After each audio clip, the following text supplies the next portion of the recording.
All right, welcome to a silver lined relaunch. And oh, everyone, when I first met this guy, his story, and I've heard a lot of stories, his really impacted me to such a degree that even when we opened up this conversation, I pretty much dumped everything that I've been going through in the last in the last few weeks on him without, even like, hey, how's it going? Well, you really want to know? So I feel like I've known this guy, and I probably have in many past lives, but I want to introduce everyone Matthew Paetz. And it is a very, very special show that we have planned for you today. One that there's a lot of emotional reckoning that will come, and just by listening to his words of wisdom, his relaunch, his silver linings, I think you will have a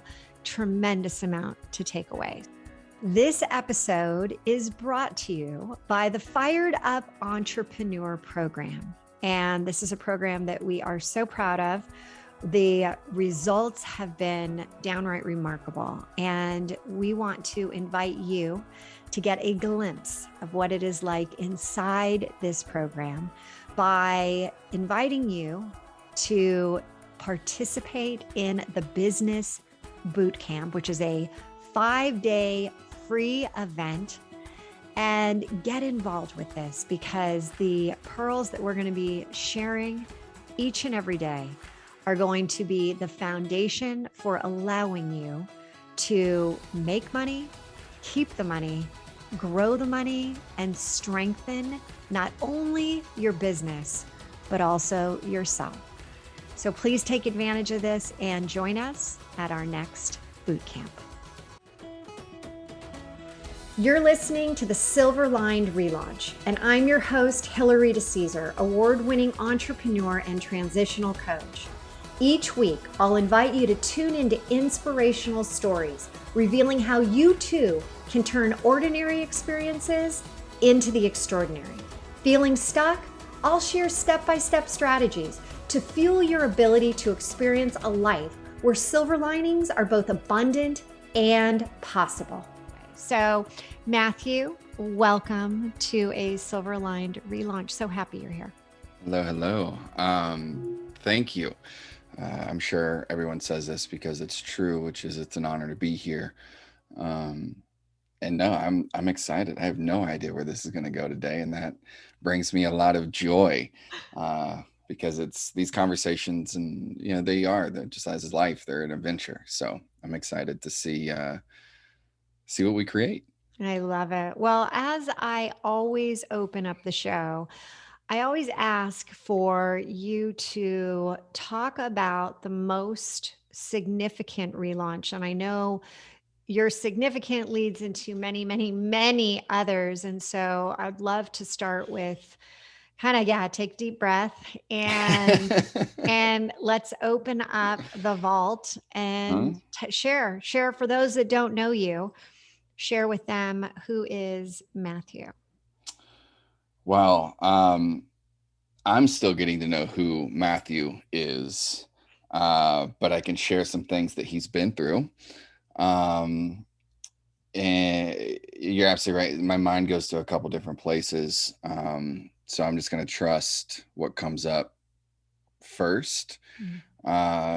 And also prove how fun I can be at parties, because we just go there right away. So my girlfriend always asks, like, I'll come back from getting a drink or using the restroom at to party at a restaurant and come back with new friends and know their whole story, and she's like, you were gone for literally 67 seconds, like, why are you both already crying? Like, well, hence the fact that I opened up our call with like, all right, let me just tell you what's going on in my life. I mean, so here it is. But with that, like, it's one of my, I would say my most significant relaunch, I just recently turned 37, so this would have been early 30s, 31, 32-ish, I would say it was. But it started on at the ground floor, where there was a morning that I almost committed suicide on a drug crash. And I say almost because the way in which I would have done it, I'm willing to guarantee it wouldn't have been an attempt, because I had a loaded 45 caliber handgun in my lap at the time. So, um, to say that I would have walked away from that had I attempted would probably be a stretch. But I came within, I would say, 3 pounds of pressure of making the ultimate mistake, the ultimate decision. And without just immediately jumping into all of the things that led up to that morning, I'd like to start with the two things that I learned from that morning. Um, and that was, first, that I didn't want my life to end. I wanted my life as I knew it to end, and I didn't know another way. Right. That's so profound. You didn't want your life to end, but you didn't want the life that you were leading at Hmm. that point. I Yeah. wanted it to end. And at the time, Mm. I often say I didn't know another way, but I'm also going to call BS on that. Right. And this is a recent realization, because I did know another way, but I was afraid. Right. Which brings me to the second thing I learned, which was that if I was willing to go that far, if I was willing to go as far as I had, then I no longer had the luxury of fear. And what I mean by this is that I could no longer be more afraid of my truth than I was my own death. I could no longer be more afraid of my reality, my goals, my dreams, um, my potential than I was uh, putting my mother and my sister and my partner Allison through that morning, because they were all on a three-way call during the breakdown. So you can imagine, if you're a parent listening to this, or have a sibling that you're extremely close to, or obviously a partner, what it must feel like if you were on the other side of a call, Mm. having no idea where your person was, only knowing the state that they were in, and that they had access to the ability to make the ultimate decision. And it could be done in a blink of an eye. And yet you were just left on a phone call. Like, As a it's, mother right now of three, just what you're saying, it like gives me that sickening feeling in my stomach. Just, even the thought of having a call like that where you're hearing, you said something really interesting about fear, mm, which is a unique spin, because when I discuss fear, it's what you're really afraid of is something that hasn't even come to fruition yet, right? mm, It's out there, but it hasn't happened. mm, So as are facing what you're going through, mm. what what was the real what snapped you back? Candidly, in that moment, like I said, I was in an altered state due to drug use the prior night, and a multitude of other things. But um, to be very raw in my experience, it was that I knew in that moment, even in that altered state, one harsh reality. And that was, I could always make the decision to end it. You can always make that decision, Each and every right? one of us can. Yeah, Always, at any moment. yeah, yeah. But when you make that decision, there's no coming back. So for me, what it was is, if I have the ability to always make that decision, then why give up? If I can Hmm. always do it, but if I do it, I can never come back, then no Interesting, matter how bad it gets, I could always make that choice, right? but interesting that even in your altered state, Mhm. you had the awareness that if I do this, I can't come back. Oh, did I tell you that I had been studying psychology and pursuing my licensing and researching all the tools and stuff, and yet still was in that level of pain and struggle and all of that part? That's because that's the other half of that story is I Yeah, was but already I was going to pursuing say, my hey, professional everyone, most, life. yeah, most people Yeah, don't have that, in that state, the yeah. ability to do that. And Mm, so, yeah, I can appreciate that, having a degree in psychology as well. mhm, And when you really start to unpeel, like, peel back the onion mhm. and start to take the layers off, it can scare the royal shit out of you, right? Huh. And thank you for permission to curse. So I no, know. I mean it's and there's a lot of things that we can go into on this shortly if you wish, but that's the I was I built a life on appearing as if, right? Like I created an entire life on a line of credit. And that credit I use that as a metaphor here because that line of credit in this conversation was my potential.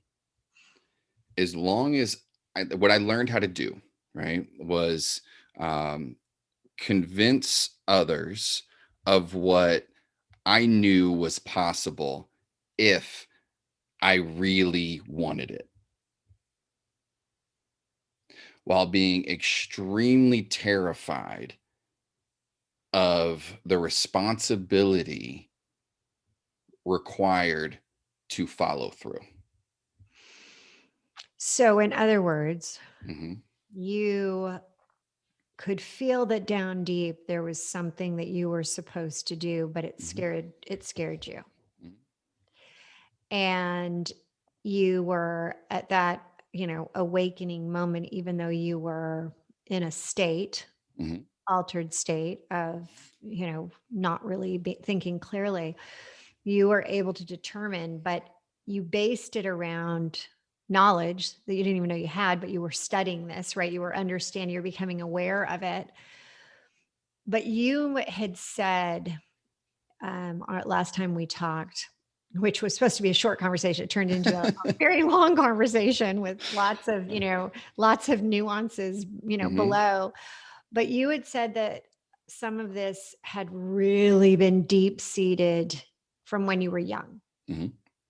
And in studying all of this, you started to find there was a connection, because for so many people, they feel lost and they're not able to connect the dots. Hmm. They don't understand it. You had this sense after you had educated yourself to some degree on this. Can you talk about how you started to tie all of this together with your childhood? Absolutely. And I'll start this by saying, again, what I do in a professional sense is, my background is in psychology. What I focus on primarily is early childhood survival patterns and root cause emotional trauma. Right? And what that actually means is understanding the experiences and the environments in which you were raised and how they may be affecting you as an adult. And as you know, I use the word may because to be PC, but it's how they're it's absolutely affecting you as an adult.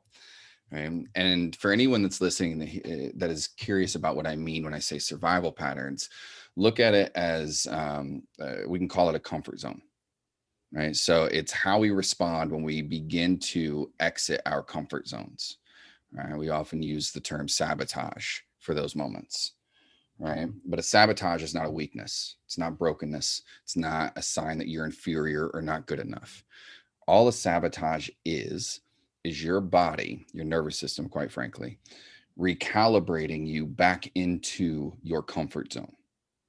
So it's bringing you back to what is most familiar because what is familiar is predictable and what is predictable is safe, And the even if it's not what's best.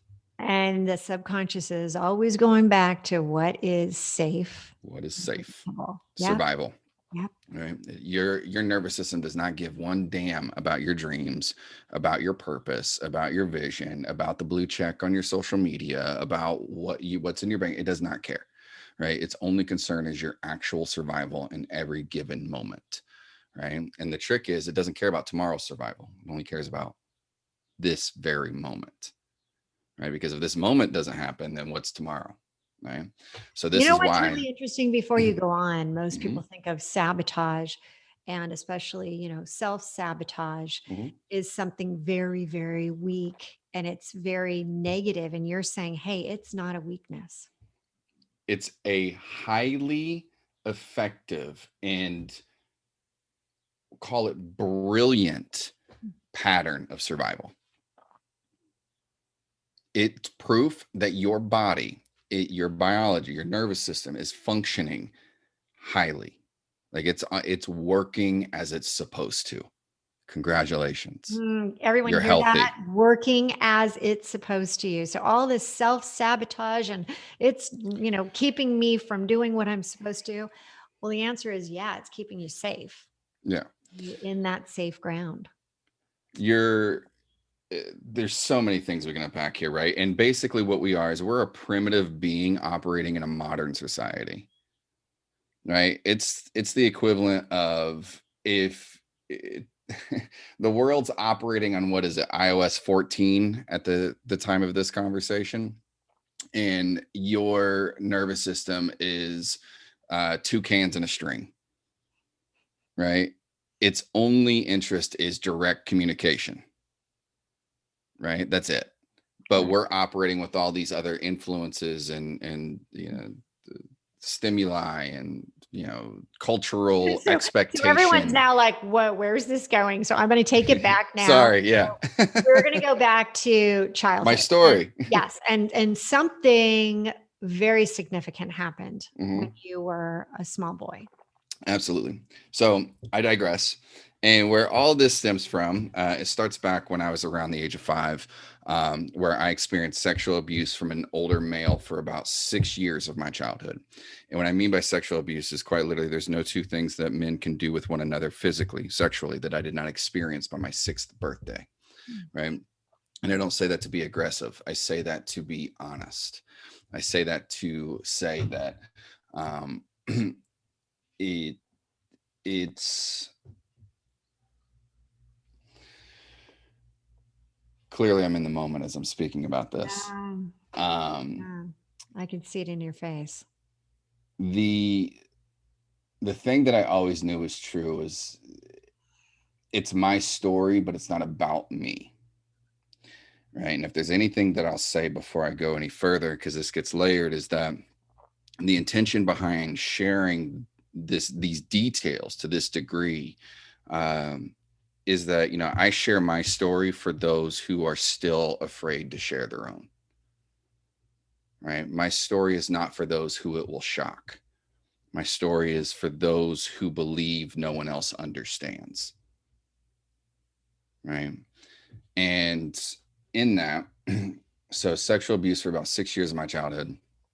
Moving forward, my story includes everything from struggles with sexuality, struggles with substance abuse, cocaine specifically.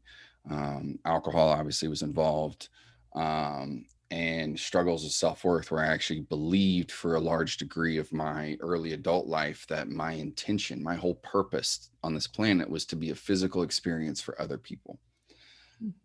So much so that I eventually even became an escort.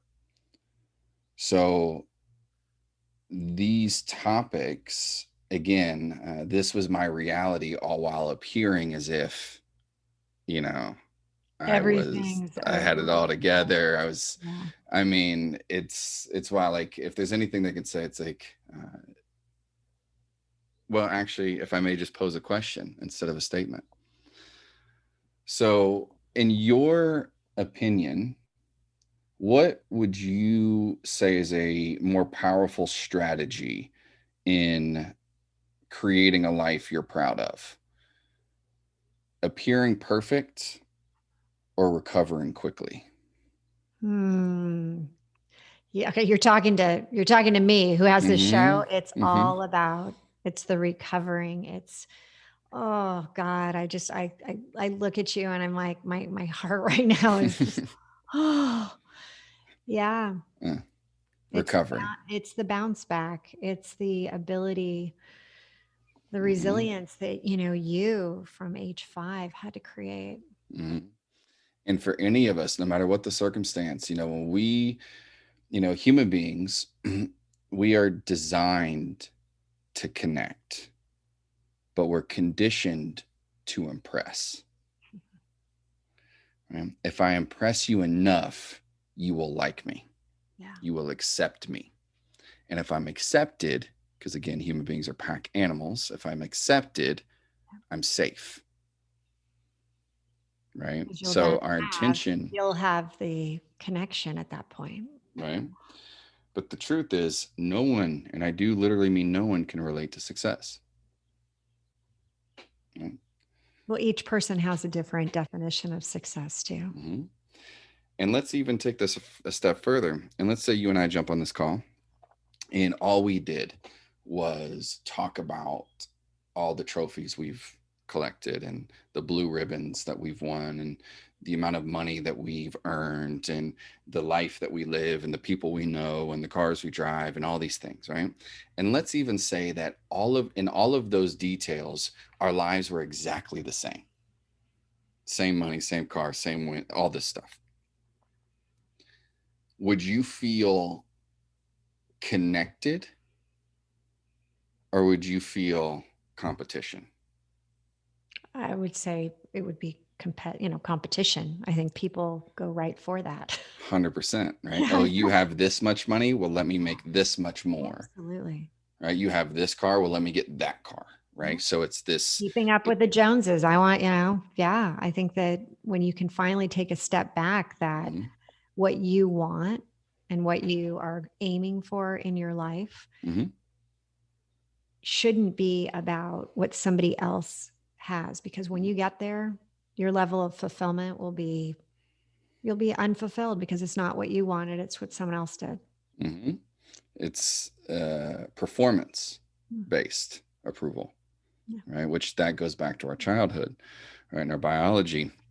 But before I take us down a different rabbit hole, let me complete this thought in saying that, no one can relate to success, right? Because even if we achieve the same successes, we will see one another as competition, Yeah. right? Now, success, like competition is healthy, right? It's inspiration, it's motivation, it's challenge, there's growth in pursuing it.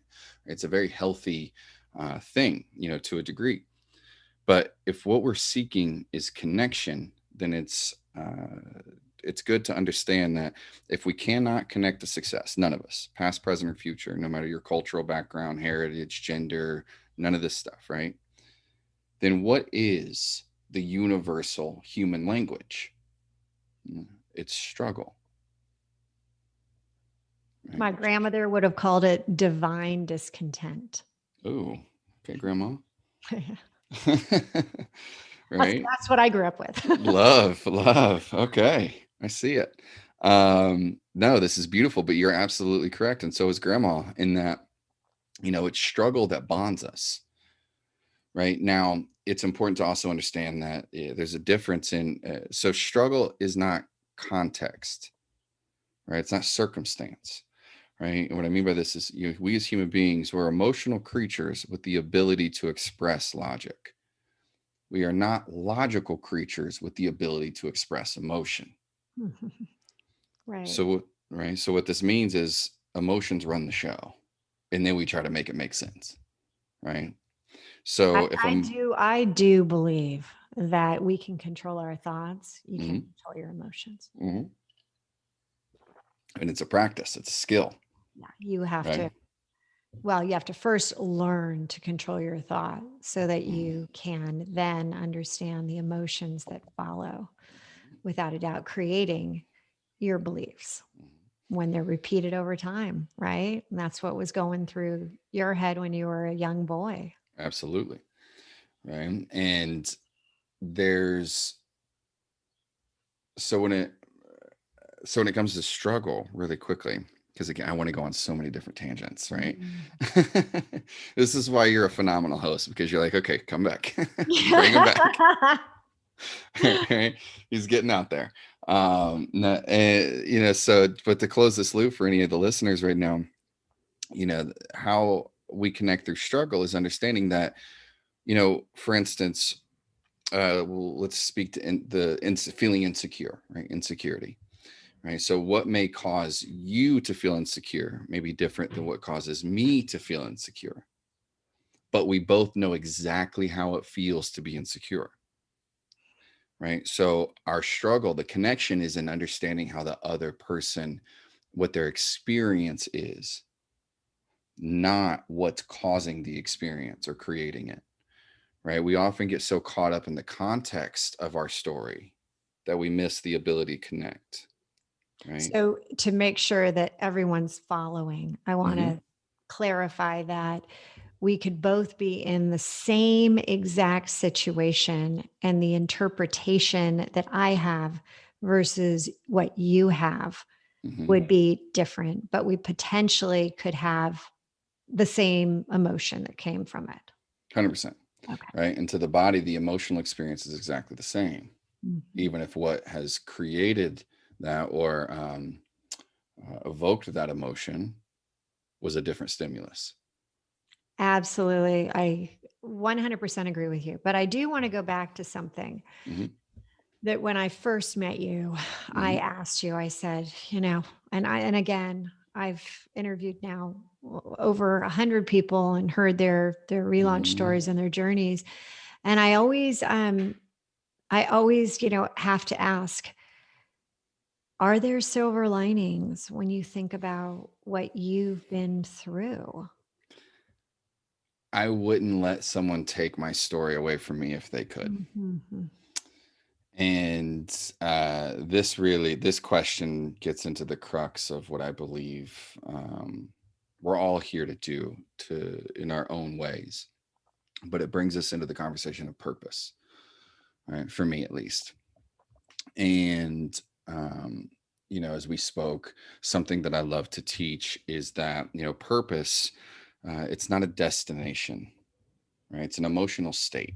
To feel purposeful is what we're seeking, right? Purpose is not something that we can go and like book on travelzoo.com or wherever. Did I Please, just plug everyone, something? hear what he's saying, because this is like, purpose is an emotional state. 100%. Everyone thinks that, purpose, a noun, boom, let's figure it out. I Mm-hmm. need to figure out what my purpose is. And then, I've reached the greatness of life because I know my purpose, right? Books and books and thousands of books have been written on this, Mm-hmm. but it's this emotional state. Mm-hmm. It's not an end point. It's like Mm. joy, it's like happiness, it's like Mm. anger, it's like depression, right? These are emotional states, right? That we can, um, they create the rhythm of our life, right? So if we look at purpose not as a destination, meaning not something that can be found, rather, but if it can't be found, and yet I say we all, speaking generously for any of the listeners, that we all agree we have individually, right? The ability to create purpose in our lives. It's that creation, right? We can create and connect with, not find, right? So, in order That to is create, so true. mhm. I mean, you have to connect to. Nicely done, pulling this all back to, full circle here. I can bring us back on occasions. You're good. I may let us I go like how we're way doing. I out. like how we're doing that right now, Matthew. We're Yeah. bringing it back. I may take us way left, but I promise we'll come back around. So the but to make this make sense, right? Is so to connect with purpose. Well, how do we do it? Right. If it's something that we all can do, yet so few of us feel like we're living our lives in a way that feels like there's purpose or deeper meaning, right? It's this is first my belief and two my understanding and how to create this, you know, emotional state.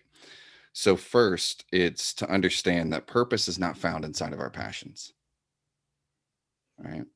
Passions, they're simply, it's the shit we like to do, right? It creates inspiration and motivation and excitement and joy and fun, all these amazing things.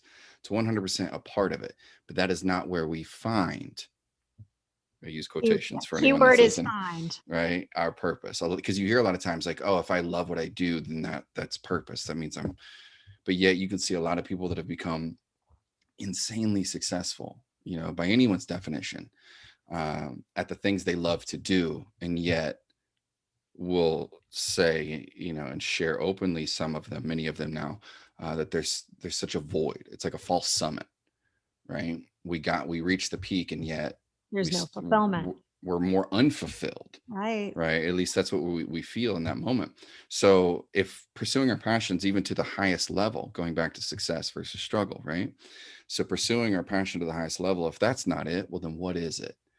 Well, again, if it's not success, it's struggle. So purpose, it's found inside of our pain, our deepest struggles, right? Individually.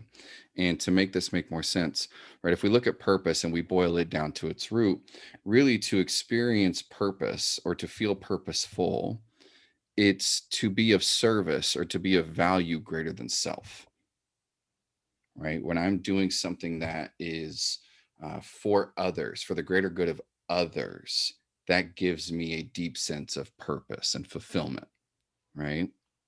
So Absolutely. if we are here to be of value to others, where better to extract wisdom than the things that we have struggled through ourselves, right? Absolutely. If I have been through something that now on the other side of it, I can provide some perspective that will allow at least one other person to see that there is hope. There's a chance, there's an opportunity, or a way that I love to describe it. There's an example, right? So human beings, we seek example, not permission. And the Mhm.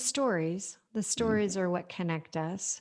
Right. So you illuminate through your journey and your Hmm. story and your struggles. Right. And in the story, you see the example, Mhm. right? For instance, it's as if as a parent, someone, you tell your child, you can go become anything you want, and you tell them that, you give them permission, or you show them how to become anything they want, because you yourself are in the act of, in the process of becoming someone that you are proud of, right? That's the power of example versus permission. A lot of everyone tells us we can go be whatever we want, but so few are showing us how to actually create that life, because in order to create something that doesn't exist, it's going to require us to face the things that we're most afraid of, such as our insecurities, our doubts, our limiting, beliefs, the I'm not good enoughs, i.e., the shame, the guilt, the anger, these things that we were hardwired to avoid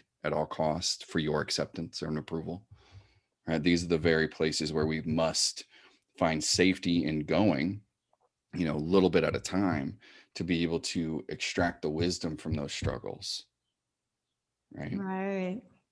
And so when I say about the silver linings of Hmm. your life and Hmm. your journey, all the way to when you're holding the gun in Hmm. your hand, and you say, and you did when we Hmm. first met, and you said, yeah, I wouldn't change anything. It's Hmm. your journey, it's your process, but it's also what I'm hearing. It's also your ability now to connect at that raw level with people that potentially are going through it and share your struggles, Hmm. share your process through it to hopefully illuminate a path that maybe they hadn't thought of. It's so just there's such strength there.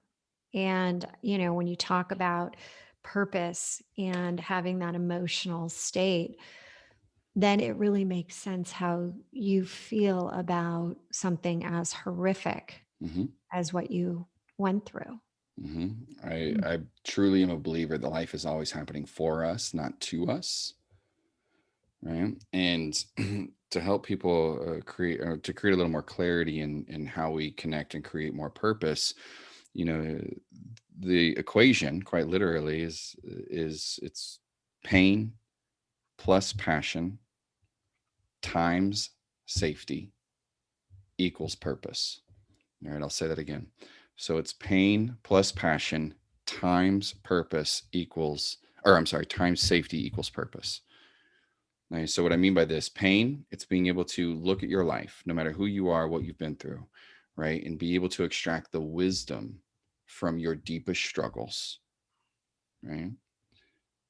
And we add that to passion, again, the things that we enjoy doing or that we feel led to do more of, right? Because there's a lot of us out there that are like, well, I don't know my passion. I don't even know what I'm passionate about, right? And that may be true in this moment, but there is something that has had your attention for a very long time that maybe you've not allowed yourself to practice enough of yet or lean into far enough yet to really establish that passion for it because it's still unknown to you, right? It's still terrifying because all the things come up. So even if you're someone that is like, well, I don't even know my passion is, then understand that passion is just synonymous with like, right? What are the things you like to do right now, right? And continue to pursue those further.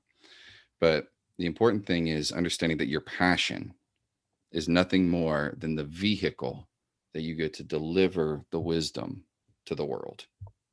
Right? This is why some people can become extremely successful at their passion and feel void. Well, it's because they left behind the very thing that they were supposed to take with them, which was the wisdom from their struggles.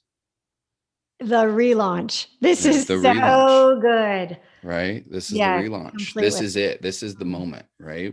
When we're able to recognize that it's everything that you have ever been through, specifically the struggles, the difficulties, the victimization, the challenges, whatever it was for you. It's everything that you've ever been through that you feel disqualifies you. It's those very things that are what make you highly qualified to be able to create the life you deserve. When I say deserve, it's synonymous with desire. So the life you desire. Very, very good. And this is going to lead us now because we could continue to talk like we did last time. But Uh-oh. this is now going to lead because I have to do this. It leads me to the rapid fire questions. Oh, we're going there. And yes, and given that we have gone so deep, Mm-hmm. I'm going to throw something out there. Okay. All right. So the world is opening up right now. It is. What are you most excited to go do? Interesting. Very first thing that comes up, mountain biking. Mountain biking. Okay. Mm-hmm. Which, by the way, is not something I currently do. Okay. I was going to say, can't you do that even with? Well, yeah, you can. But it says so. Pandemic. Like maybe a vacation, but you're like mountain bike. I'm like, I Mountain think you could do that. All right, but all good. All good. bike. All right. And what is your favorite meal? Meal. Oh man. So it's pizza, but specifically, so I grew up in rural Indiana, right? And we have a small chain in Indiana called Pizza King. Right. So this is what I grew up on. I can literally recite the phone number because I ordered it so much as a kid. But it's barbecue, mushroom, and pepperoni from Pizza King. Oh, so good. All right. And if there is a song that would describe your life right now, like your theme song, what would it be? Oh my gosh. Small Town Boy, Dustin Lynch. Excellent. Country. Excellent. And if someone were to get cast as you in kind of your show, and by the way, for those that want to see how darling Matthew is, you have to go to YouTube. Honestly, he should play himself, but I'm not going to allow him to play himself. Somebody has to play him. Nor would a director or a producer, so it's fine. Who would you cast to play you? Who would I cast?